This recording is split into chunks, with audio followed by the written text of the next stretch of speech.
La Navidad de la familia Petón tenía todo lo que definía su mundo. Un árbol carísimo, comida de restaurante exclusivo en Georgetown y una seguridad absoluta de que ellos siempre sabían que era lo mejor, especialmente para mí. Yo estaba sentada en una esquina del salón, con mi suéter sencillo, observando en silencio cómo mi hermana Natalie presumía su nuevo Mercedes y cómo mi cuñado Richard hablaba de adquisiciones como si el mundo fuera suyo.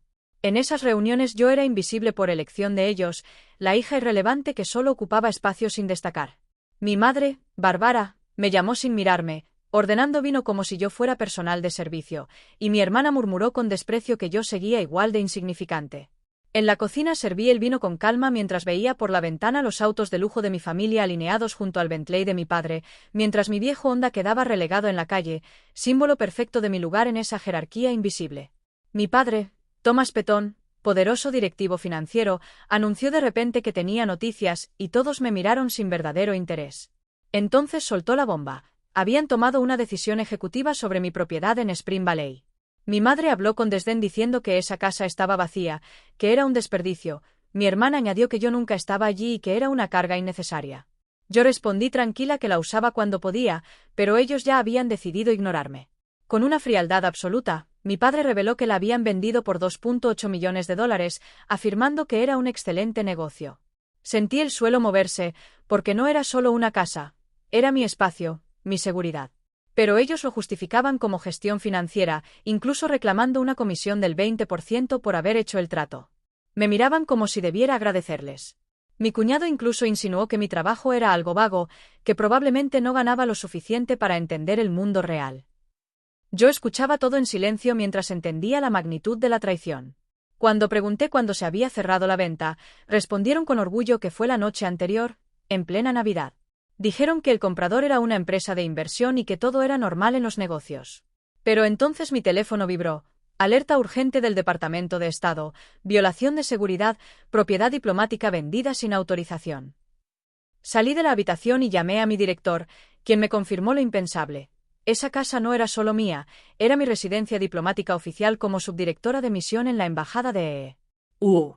En Viena, registrada y protegida por protocolo federal. Mi familia no había vendido una simple casa, había vendido propiedad del Estado sin saberlo.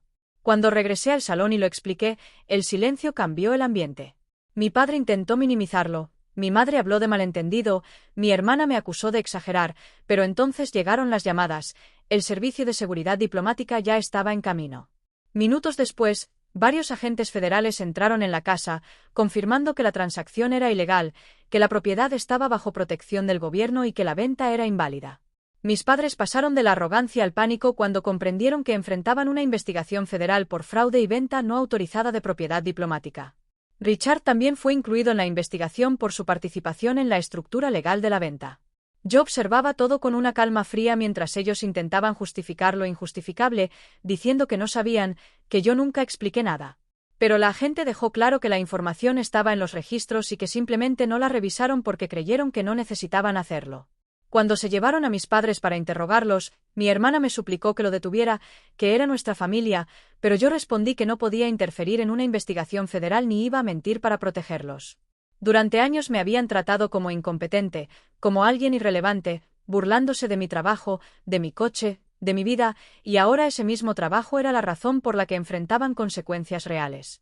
Esa misma noche regresé a mi realidad, mi carrera diplomática en Viena, mis responsabilidades internacionales, mis decisiones de seguridad global. Mientras ellos eran interrogados, yo volví a volar a Europa.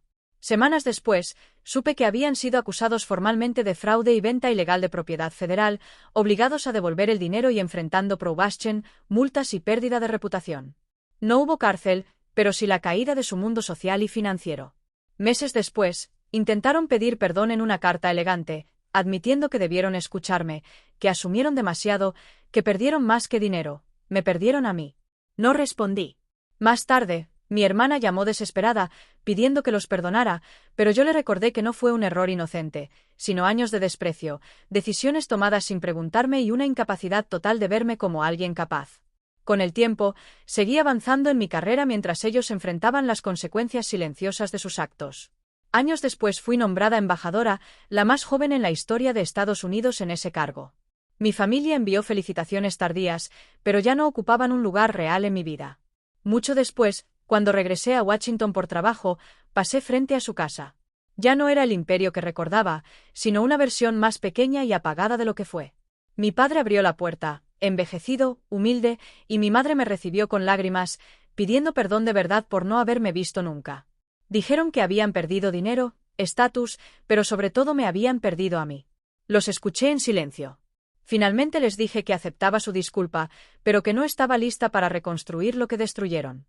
Que el perdón no significaba volver al pasado, sino liberarme del peso de la rabia. Les dejé claro que ahora veía mi vida con claridad, no necesitaba su aprobación para existir. Me fui con calma, entendiendo que la familia no es excusa para la humillación ni para la ceguera. Tiempo después, mientras conducía de regreso a mi carrera en el Departamento de Estado, recibí una llamada. Había sido recomendada para un puesto aún más alto, una posición clave en el gobierno.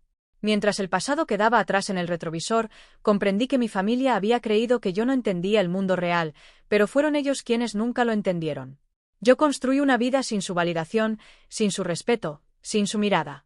Y en ese silencio final, entendí algo definitivo. No era la hija fallida que ellos imaginaron, era la mujer que finalmente había ganado su libertad.